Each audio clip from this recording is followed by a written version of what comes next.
Again, welcome to the VBS March Madness. And so tonight we're going to talk about how to get ready for those partnerships and those mission teams.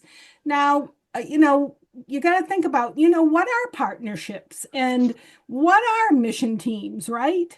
And partnerships could be a partnership that you might have in your community with another group. Maybe you do something together, and so that would be a partnership. And then when you think about mission teams, they could be mission teams that come from a different state. It could be, I heard of a mission team that came from a different country to come to New England to work with a church here. And of course, there are mission teams that are, a couple of towns over that might come to your church. So partnerships and mission teams can be all over the place. And so that's what we're going to talk about tonight. We're going to talk about, ways to get ready for that. And so myself, Jan, and Melva have had experience with mission teams. And so that's why I've brought us together as a group so that we can talk about it, because we all come with it from different perspectives. So, and really, as as I want everybody to think about this from the fact that partnership and mission teams are meant to be a true blessing for your local church. And the reason for that is, I don't know about your church, but my church is only, on a Sunday morning, we probably see about 72, maybe 78 people in our church, and that includes kids. And so sometimes we have these great ideas of things that we want to do to reach our community, but we don't have the manpower in our church in order to get it done. So that's why partnerships and mission teams really can be a true blessing for the local church. But I think sometimes the issue can be is when we're not ready and prepared to receive them well. So that's what we're going to talk about tonight. We're going to talk about how to discover how we, our church, can be a blessing to the mission team and how we can prepare to receive them in the best way possible. So that is the purpose of tonight. We are going to talk about some challenges, but I want us to really focus on how can we be a true blessing, not only to, our own congregation, because we know we're going to be blessed, but how can we bless that team or that partnership that's going to be coming to our church. And so let's unpack some things. First of all, I want us to think about unpacking some of the benefits of having a mission team come to our church. And so I think that one of the benefits is that it really does and should promote increased spiritual growth inside our own church. And I think that one of the things that we're thinking about spiritual growth is, what does the Bible say about partnering together? What does the Bible say about missions?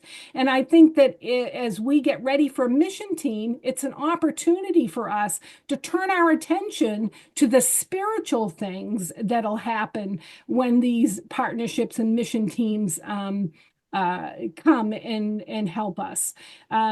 Another benefit is it could help enhance stewardship. I don't know about your church, but when we do a big project and we ask people for help, and I'm not talking just money, but I'm talking about other gifts that we need in order to do a project.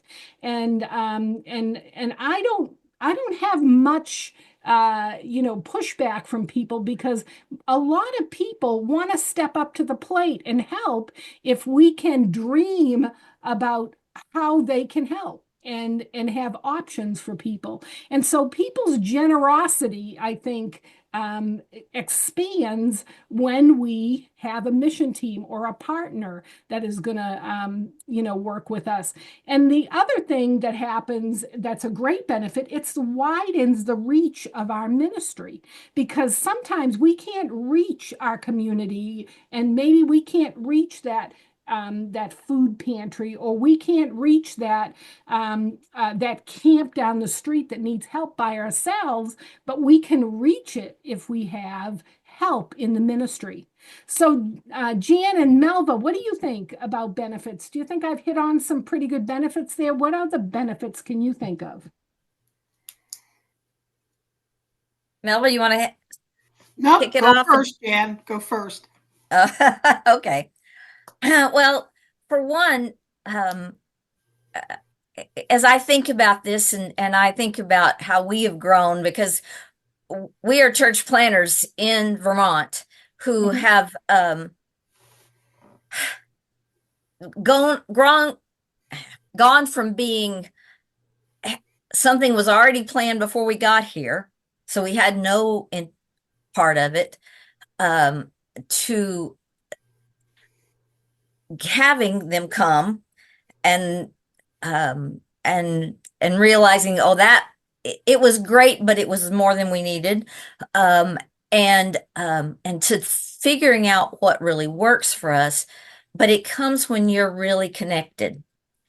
When you're connected with the people that are coming, and I have to say that we've been blessed to have the church that sent us to Vermont come to Vermont Mm, and work here, and some other people from Texas who come because they know us, and that's a benefit. It connects our church with people who know us, and we are totally convinced that because of all of these people that have come and work with us, um, and are connected with us or praying for us before they come, after they've been here, because they've seen how God is working, and so we all benefit from that connectiveness that you develop when you're and you grow, and because you've built all of these different relationships. I just remember, oh, that team and how they blessed me, and how they loved on us, but yet we loved on them too. And uh, and I and even we had the blessing of being around a retreat center where a lot of mission teams come, that they weren't coming to work with us, but they connected with us anyway because we were close, and they those connections just blessed our heart, because that was somebody else that was going to pray for us. And it was just that thing that helps us, because now all those different people that I've connected with, I see how God is using them and how God is blessing them, and I can pray for them, and it's a wonderful thing. We've had to learn so much. Um, you have to learn um, how to uh, bring people in that don't have any idea.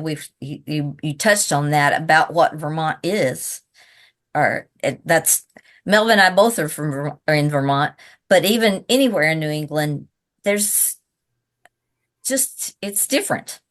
right. Yeah. Um, it's just different, and and just helping them to understand um, our people, what the people we're trying to reach. um, it grows them in their view of uh, being missionaries, because they are, sometimes it takes going on a mission to really realize that you can be a missionary, and that helps them to go home and do that in their own community.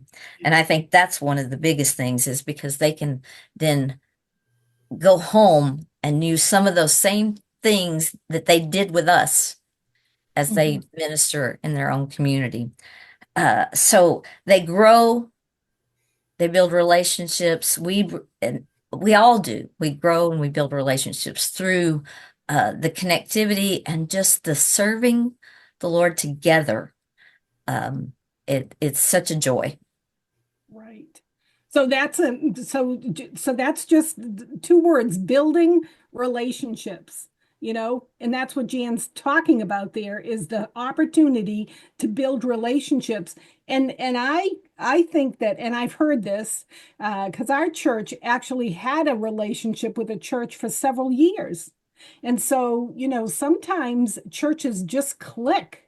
And, Mhm. if they have a good experience at your church, if they make really good connections and start building relationships with people, there's a draw for them to want to come back. So a benefit really of partnership and mission with mission teams is the fact that there's that opportunity to really build a long-term relationship, and you can dream together. When they Yes. get here, and right when they get here, they see things in your community perhaps that you didn't see, and or they see things that that they know it's going to take more than what you have, but they say, but we can rub shoulders together and let's do this together.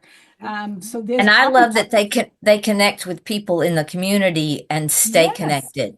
Right. That Yes. Yes. Yeah. Yeah. I think that's great. So again, a benefit, of doing partnerships and mission teams. So there's all sorts of benefits there. Melva, did you think of any before we go on to Well, I challenge? know that we have a very small congregation. On a Mhm. good Sunday, there's maybe 19 there. So, talking about doing outreach is challenging at best. And one of the best ways that we have outreached was have a um, community wide barbecue out on the common, which is just down the block. Mhm. And last year, I believe we had over 300 people come. And that's the largest crowd we ever had. And people can just, you know, there's a lot of camaraderie coming, happening during there. And people are talking and making relationships. And it's a very um, positive thing to be doing in the community. Right. And that people look at our church with different eyes. True. Um, some of their um, negative views go away and they view us in a different light. And Yes. we couldn't do that without that partnership group coming up here and helping us with that. Right. So if a church has, maybe a questionable, especially a church that's being revitalized, you may be a church that is being revitalized, and a lot of stuff happened before you came or before your new pastor came, or your church began working there. There might be a reputation issue, and then they see these these enthusiastic volunteers that are here to help, and all of a sudden, like you said, Melva, their perception changes, which I think is which is phenomenal. And another thing when it comes to benefits are personal growth, because I don't know about you, but I bet when you have mission teams come, or you're working in partnerships, you get out of your comfort zone, and so you really do you do grow personally, because now you're doing something that's kind of out of your, or out of your norm. And so there are just so many benefits when it comes to partnerships and mission teams. I remember a gal in Massachusetts, and so she didn't have a mission team come up, but she wanted to partner with some groups in her community because she wanted to change the name. She didn't want to use VBS anymore, so they decided to call it the Adventure Camp. And she really wanted to be able to give the kids all t-shirts. And so that, she knew that she couldn't, the church had just started. They couldn't afford the t-shirts. They were going to be $10 a pop. And they already had 30 kids that had registered. So that was going to be a big chunk of change. So, what she decided to do is she decided, you know what? Why can't I go out in the community and partner with some groups outside the community? Maybe I could build up enough partnerships in the community where I could afford these t-shirts, and we would put their logo on the back or something like that. So anyway, she went to the local gym. And so she was so excited about this VBS that they were doing, this adventure camp, that the guy said, "Sign me up." He said, "I'll buy all the t-shirts. It'll be my pleasure." And but she had to get out of her comfort zone. And she told me, she said, "I grew so much being able to go out in the community and just talk to people in our community. They didn't know what we were doing. We didn't know that they wanted to help. And it was a win-win situation."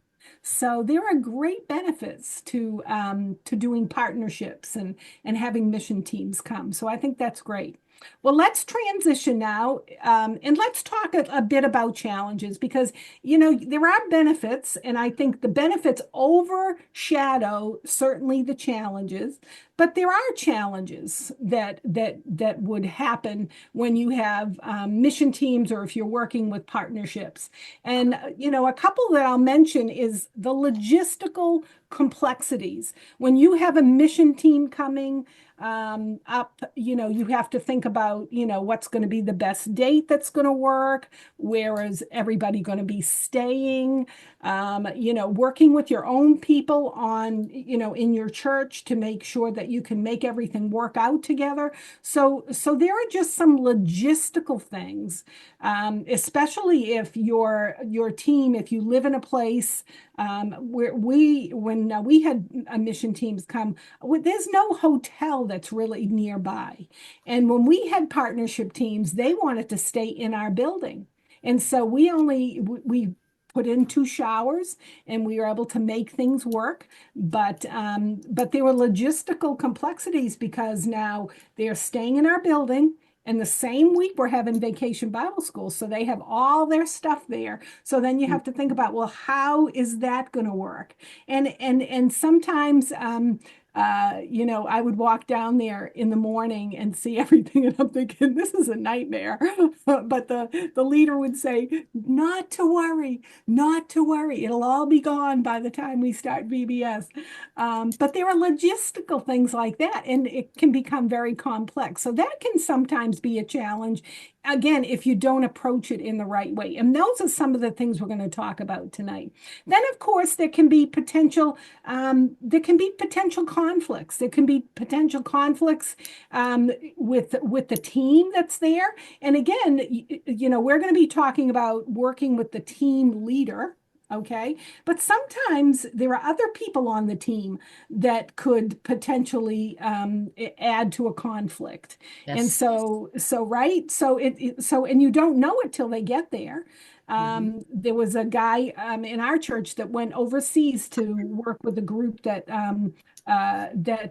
helped give wells, give water and wells to communities. Well, they had a college student on there that was she talked a mile a minute. And finally, the team member had to talk to her. The team lead had to talk to her and said, you've got to, these people are a different culture. We can't just talk their ear off, especially saying some of the things you're saying to them.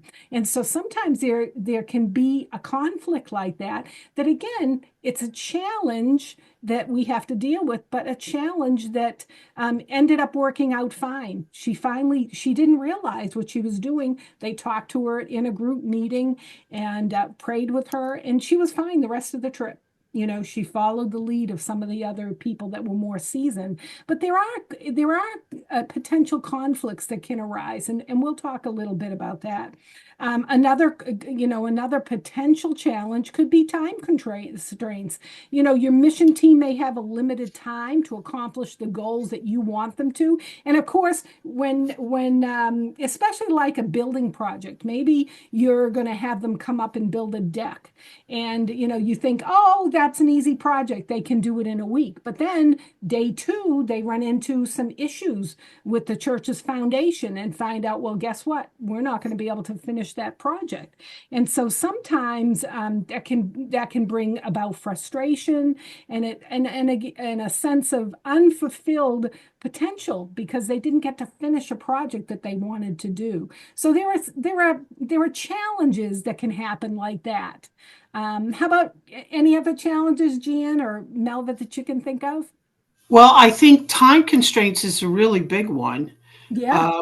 We had a group come up and do Vacation Bible School, and that last day in the final worship rally, we were going to have the visiting pastor give a short gospel presentation to both the children and their parents that came for that end program.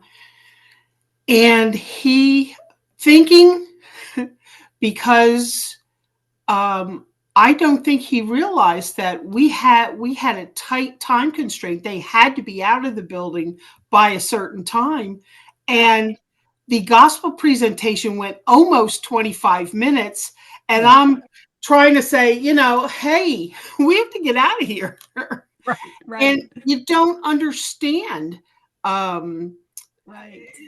the thing. Maybe that goes well when they're down in their locale and it just didn't fly up in ours.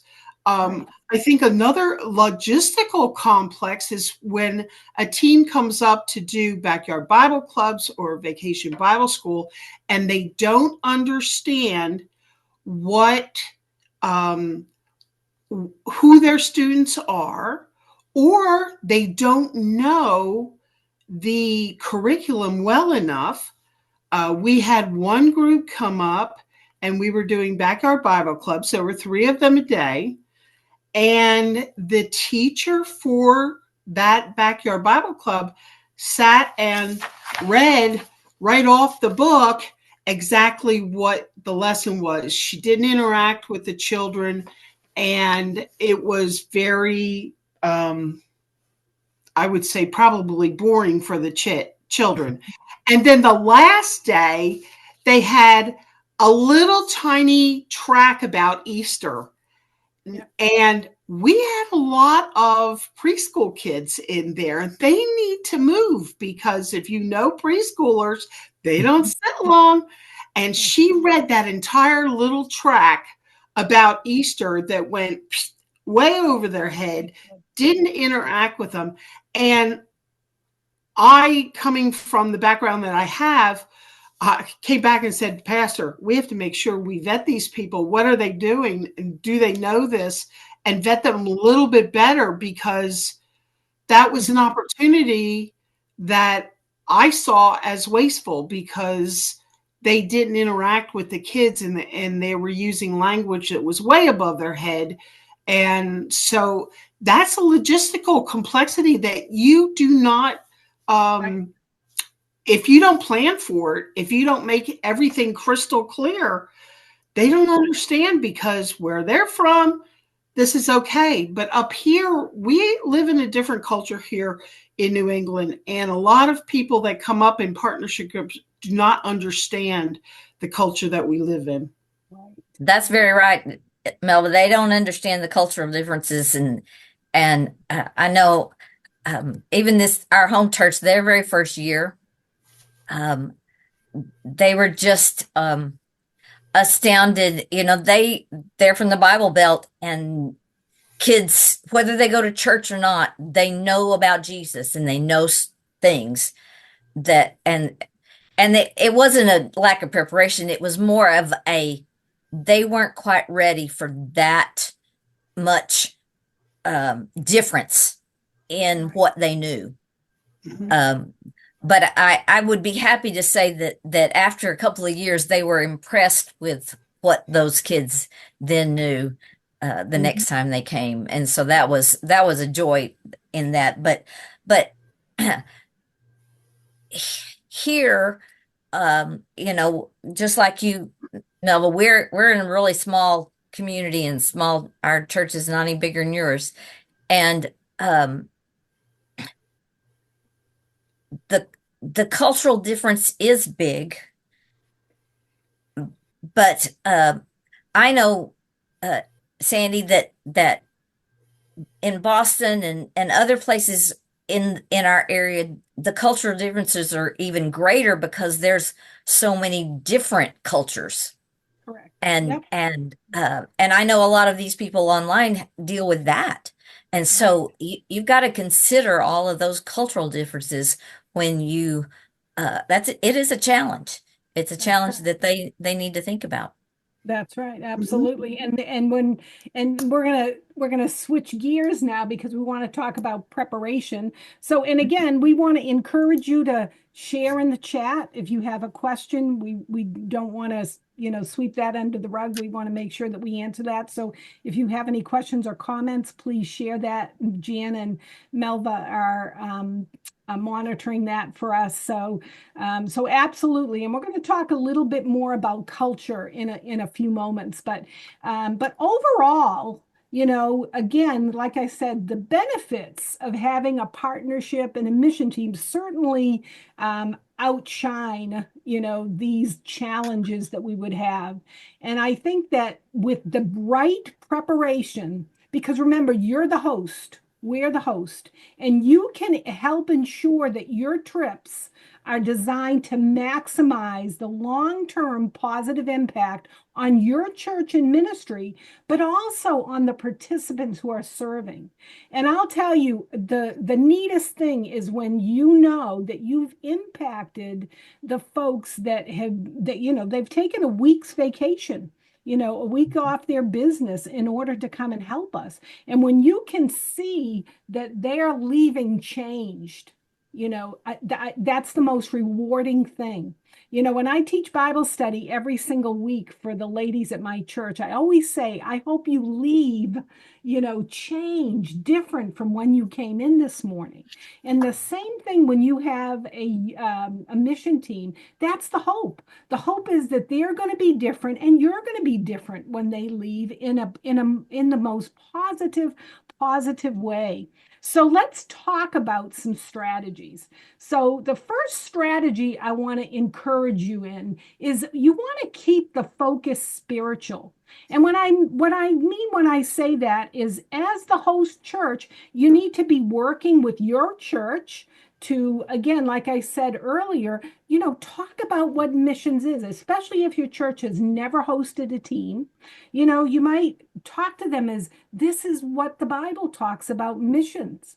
Remember the missionary journeys that Paul did. He went from village and city, and he worked with different people groups all around the area that he was sent to be a missionary. And that's what literally the people that are coming up here, they're leaving the comfort of what they know to come and help someone else, achieve something that they can't do on their own. And so, as the mission team, hopefully, and this is where you get to encourage them to keep the focus spiritual, you need to do the same with your church because that's so important, is to lay a good spiritual foundation about missions before a mission team comes. So you want to emphasize that spiritual importance of the trip, the Acts 1:8, them going out and being a blessing to someone else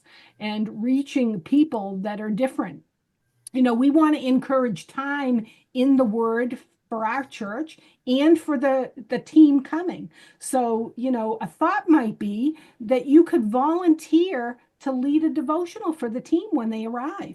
And again, this is something we'll talk about in another strategy a little bit more, because you're going to have interaction with the team leader.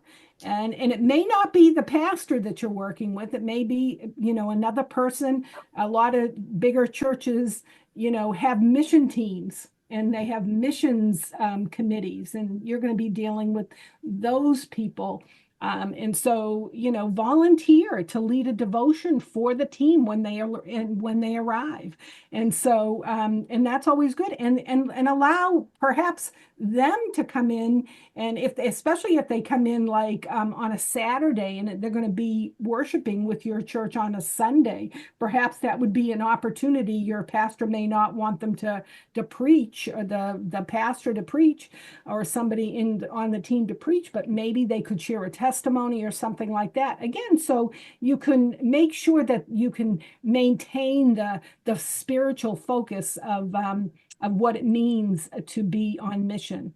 And so we can need to remind our church to focus on things like gratitude and thanksgiving for the opportunity that God's opened up for our church to have this team come to really help widen our ministry, because that's exactly what a mission team does. They come and they help widen the ministry.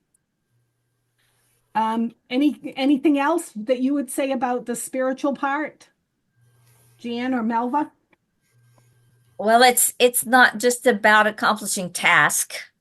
Yeah, right. Yeah, that's a good reminder. It's about impacting lives and communities for Christ. That's one of the most spiritual things that we need to think about when we're keeping the focus spiritual. That every conversation that they may have anywhere in the community, or whatever they're doing, makes an impact on the community, and especially in our little town, it makes a big impact. So they need to always know that they need to focus on the impact it has. I could say better myself, Jan. That was great. Yeah, and I remember Melva and I did international. Remember when we used to go to France, Melva? Yes, Yeah, absolutely. and I was the team leader, and we were going to France, and talk about a culture shock. We were right. I mean, we knew. It's funny. We weren't so much going to do tasks. Remember, Melva? We were going to pray. We And were. it right. And I remember do you remember when we went to Corsica, right? We went to Corsica, and the couple there, who actually are from Texas, and they retired and they're back in Texas. But anyway, we went to their home, and they said at lunch, they said, you're the first team that has come to just pray. Everybody else comes and they want to do something, but all you guys want to do is pray. And we said, yeah, that's exactly what we want to do. And so we did lots of prayer walking, didn't we, Lots, Melba? lots of it. We put some steps on. It was a culture shock for us too, Sandy. You Yeah, remember? yeah, Because yeah. somebody came up while we were drinking coffee in an outside cafe and said to the pastor, "You need to come down into town because we're having a riot." And we both looked. We all looked at each other like, "What?" But this is the culture that they lived in, Right, and right, right. you can't change that. You have to adjust to what's going on around you. That's right. And what I did was I developed a journal. Remember, for our team, there were 5 of us, and I developed a journal that we would do while we were on our trip. And each night we had a different member of our team lead the devotional at night, and we had a prayer time and things like that. So, you could even do something like that for your church. You could develop a spiritual little journal for your church, and the week before the team comes, you could actually ask people to fast and pray, and to work through their journals and stuff like that, again, because you want to keep the focus spiritual. And maybe when you're doing that, communicate that to your mission team, and if they don't already do something like that, perhaps they'll say, maybe we could do something like that. Or Right. maybe they'll say, hey, can we borrow what you have? And why not, right? Maybe you customize it a little for them. So those Absolutely. are some because you do want to keep the spiritual focus, because that's so very important. Because I like, yeah, Jan, you're right. It's not so much about the tasks. It's about what God has for them. There's some reason why they're here at that particular time to help you.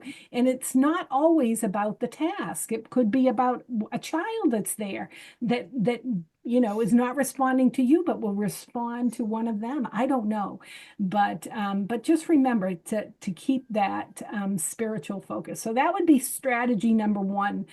Reminder. Strategy number two is emphasize collaboration. And before I bring up my points, Jan, you want to speak to collaboration, so why don't you do that? Well, I mean, I know how important it is that you connect with your church that's coming, the team that's coming, that they know your needs, that they know what they're coming to do. Because if they don't, I mean, not every group comes to do VBS. Some do construction, some do prayer. And I want to just emphasize that I think that Bill and I are here because of a team that prayed over Chelsea for multiple years. All Mm. they did was come and prayer. I mean, they prayer walked lots of places, but they prayer walked Chelsea ri ritually every time they came to Vermont. And Mhm. so I just wanted to say that. But you need to, as the host church, you need to decide what's what is it you want a team to come do? Because if they don't know, how can they pull together a team that can meet those needs? And so um, you need to step back and say, okay, this is our greatest need that we can't meet without help, Mhm. and pray about it. And then as you're talking to churches that are talking, we get several different people that contact us and want to bring a team, and they want to know our needs. And Mhm. so we lay those needs out and decide whether they can do that or not. We had one of those meetings this week with a team that um, wants to, I mean, they're coming anyway to help a neighbor church, but they realize that they're too much for that church. And so, because of the number they're bringing.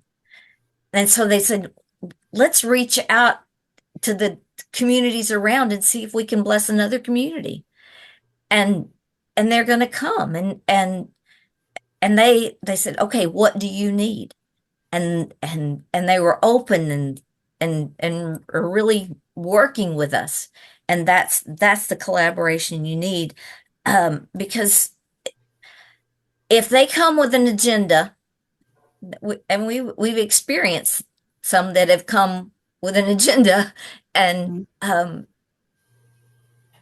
you have to uh, say, that doesn't meet our need. And so anyway, you talk with their leader and figure out what it is that their skills will match with what you need. Right. So collaboration's important. So a good trip design might include mutuality that you're planning with the host church and the team leader. Because again, you're probably, if you're the host church, you're not going to be meeting the whole team and collaborating together. It's just going to be with that mission team leader or maybe another person. So just make sure it's mutually planned and they can say, yeah, we can meet that need.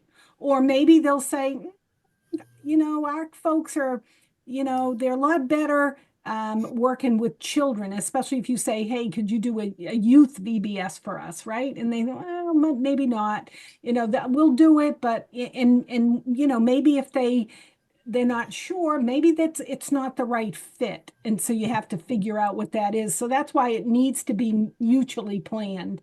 You want to seek to build those long-term relationships, as I said. And so if you have good collaboration and they have a good experience, you're more apt to build those long-term relationships. And it doesn't mean that they're going to come back and do the exact same thing the next year, but maybe you collaborate on something different, maybe because they're probably going to bring different people next year. And so think outside the box. If you were on our webinar a couple of nights ago, Jan brought up a great idea.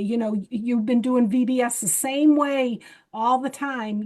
Maybe this year, when you're thinking about, collaborating with a mission team, do something different, change it up.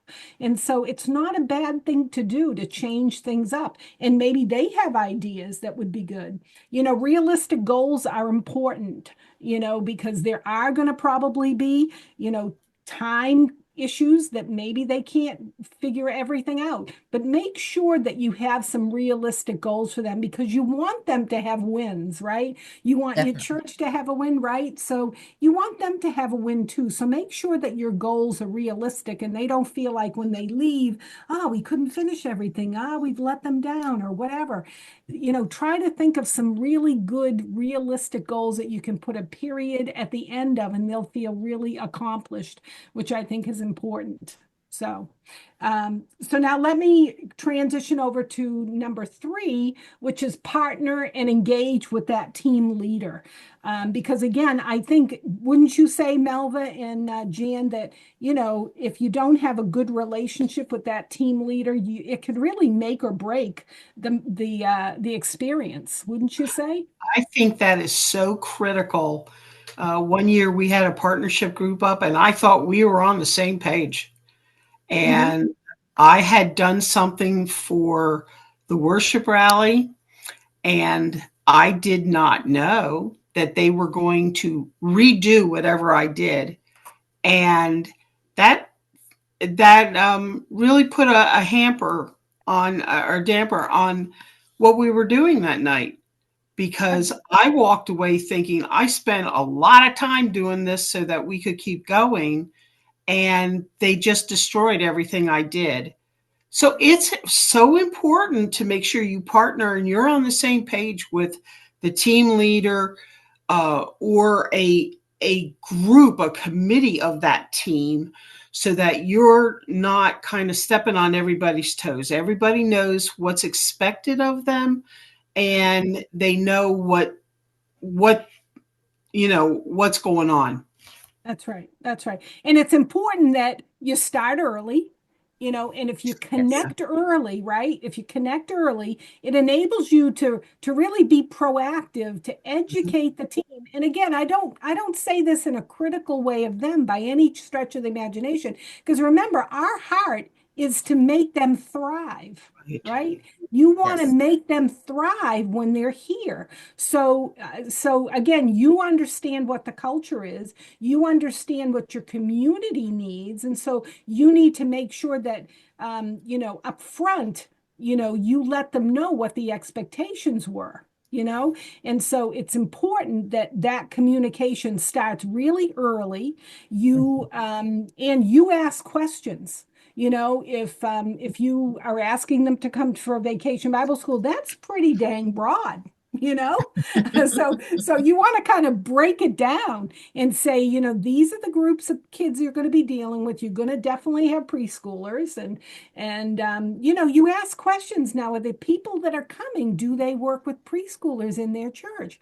Well, if they don't, then that's when Melva, her little antennas will go up, and she'll say, then I need to do a little orientation with them when they come. Not that it couldn't be done, but again, it prepares you on this end to be ready to help them thrive in that situation. You know what I'm saying? Yep. So I think it's important that we take time to educate. That's why this collaboration, this partnering and engaging with the team leader is going to be critical. So make sure you work with the team leader in these ways. First of all, pray and communicate with that team leader early and often. So, once you have established that communication, work with them maybe if you have like 10 months before they come, maybe you get together once a month for about 3 months. And then Yeah. maybe after that, it's a couple of times a month. And then, maybe after that, it's once a week to check in. But every single time that you communicate with them, make sure you pray with them and, you talk about what you're going to be doing. And I would say provide a trip planning guide with information specific to your church and your ministry. So if you're asking them to do VBS, write it out. Give it to them in writing so that, sometimes the oral communication you kind of get breaks down a bit. So if you have something in writing, that's always good. That's always good. And you want to work with the team leader to provide an orientation when the team arrives on site. And this might include others from your church. See, this is where you start building those relationships because you don't want the team to come and never meet any of your church, right? You That's want right. them to come and be a part of that, right? Mhm. So that's an important piece right there. So, um, and let's see, and then asking questions and inviting questions will be helpful throughout the whole process. I think that's key. Would you say anything else, Jan or Melva, about the team leader? Well, I sure want to emphasize the connecting with the church. Yes. We had a group that came that they didn't get there till uh, Sunday night before Bible school started on uh, Monday, and then we're gone, and never really knew except for the people that were working from our church in Bible school, and it made things a whole lot more difficult, Okay. and because they didn't really realize who they were serving with and for, so it was difficult. Right.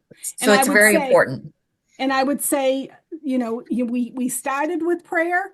I would say, and pray some more and make And sure for, you get your yep, church praying, right? And I yes, think the other thing is, as soon as you know the names of the people that are going to be coming to your church, guess what? Put them in the bulletin, do a sheet, ask every single person in your church to be praying for them, even if it's 10 months out. Be praying for them. So when you meet them, you'll really know them because God's going to put Yeah. your hearts together. I just think it's such a powerful thing, such a powerful thing. yes.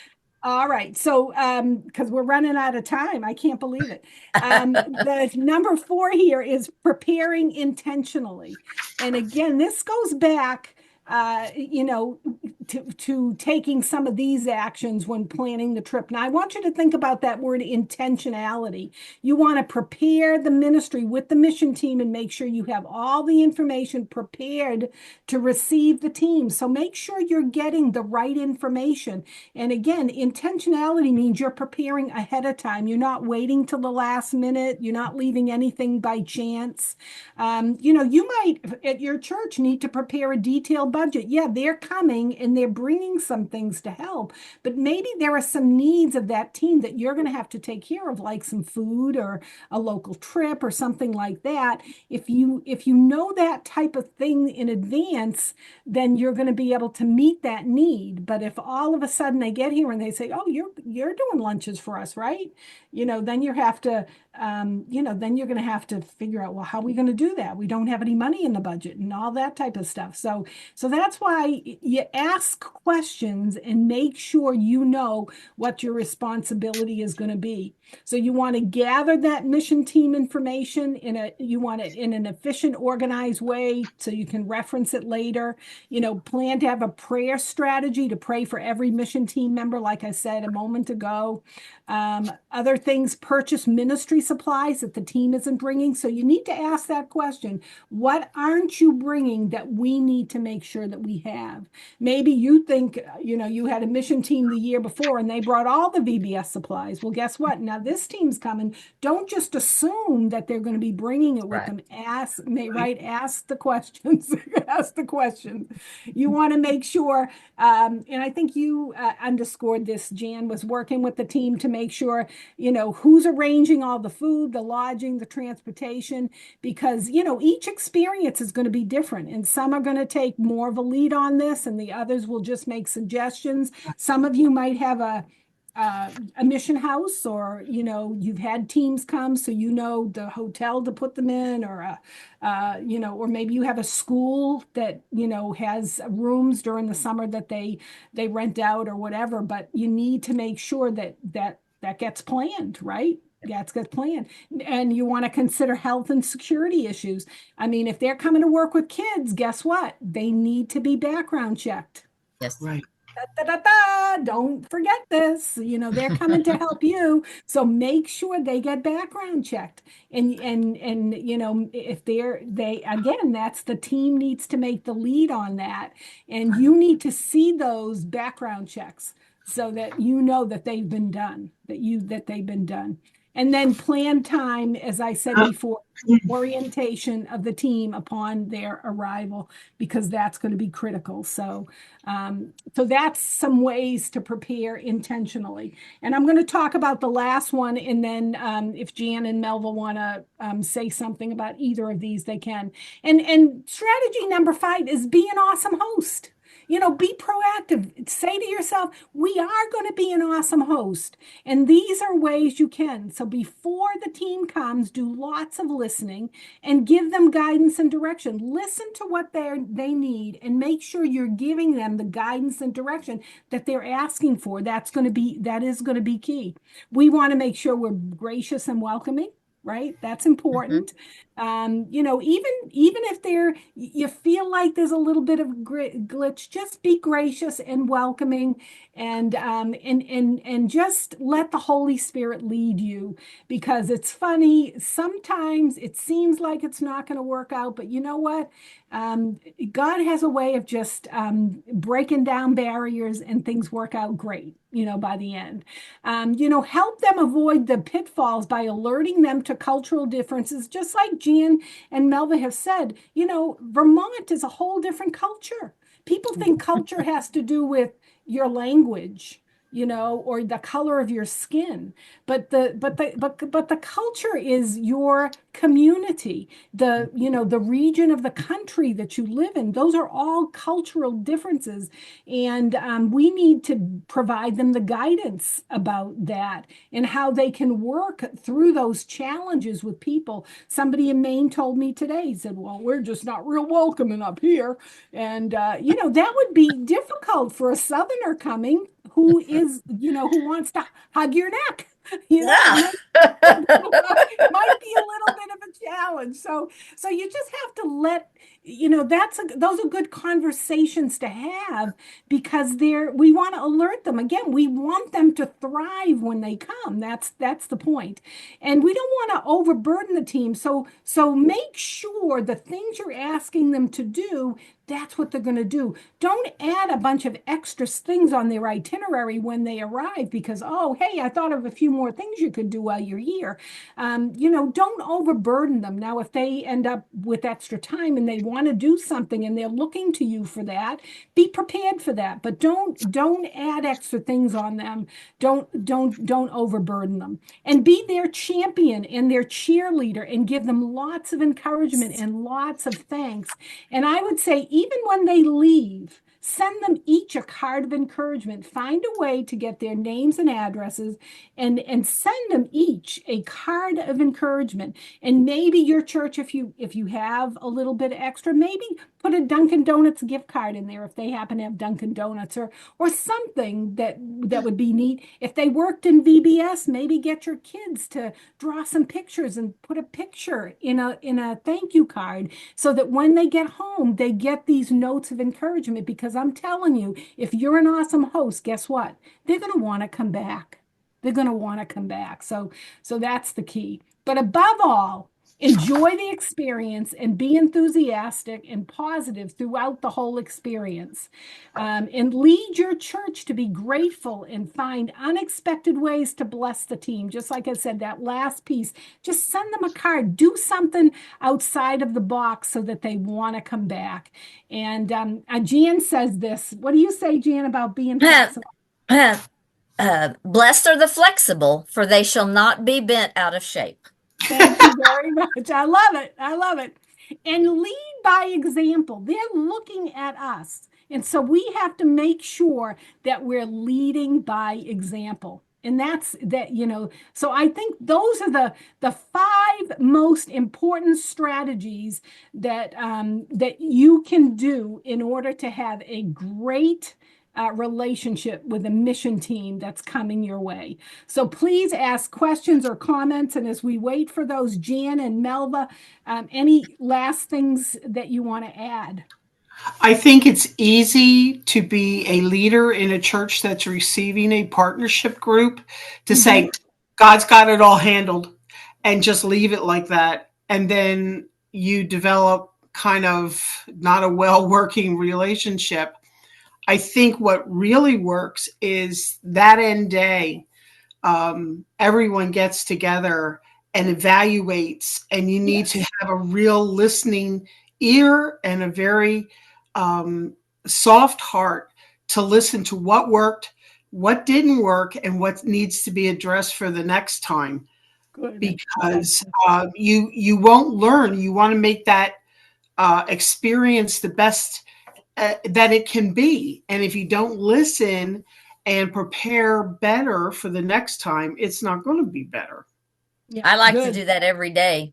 And once VBS is over, is that works too every day. Sit down with the team and say, okay, what do we need? What do we need to tell me what blessed you the most first? And then what do we need to fix? Then what do we need to fix? And that's and that really, Jan, I like that idea, because then you can, if there is a little glitch, you can fix it right away.